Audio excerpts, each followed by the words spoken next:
Paula asks the question, how do you get subtitles on your videos? All right, then, this is a fun one. So YouTube and Facebook create AI automated captions for your videos. They are usually wrong because they are artificially intelligent. They're automatically created. So how do you create captions for your content that actually are correct and that you can potentially edit as well?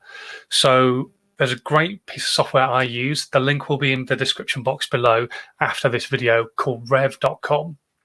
And what they do is they allow you to send them the video and they will transcribe it. Now, there are different levels of transcription on the website. You can either get it transcribed, which means you can then take it away and turn it into a blog or what have you, or you can pay, that's $1.25 a minute, or you can get it captioned for $1.25 a minute, and the captions will be about 99% right, which is great. Or you can pay a lower fee, and I think the lower fee is about 25 cents a minute, and that will give you a file which you can then transcribe and also use as captions.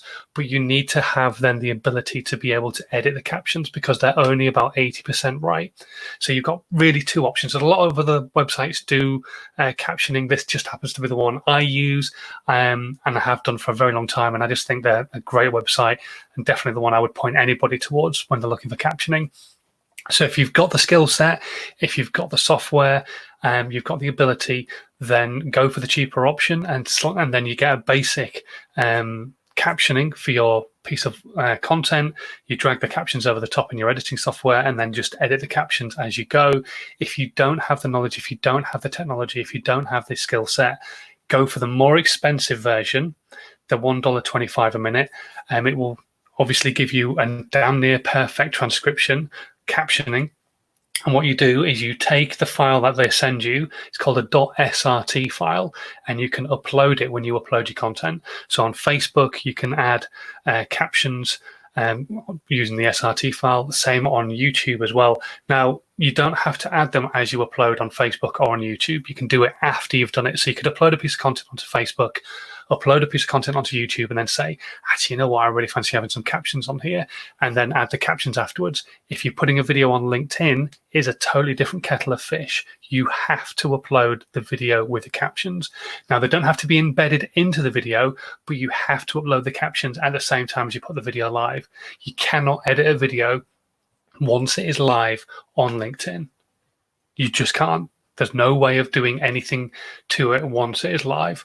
So make sure if you're going to put something on to LinkedIn and you want it to have captions, that you have the caption file first before you upload it, because you can't change it afterwards. But Facebook, YouTube, absolutely fine. You can do.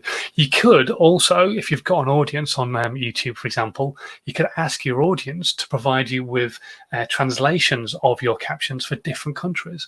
So if you are an international brand, and you create content on a regular basis and you put English captions on there, you can just say to your audience at the end or at the start of your videos, if you are watching on the captioning and you're based in Spain, obviously our captions are in English, but we'd love it if you were able to provide us with a Spanish version of the captions.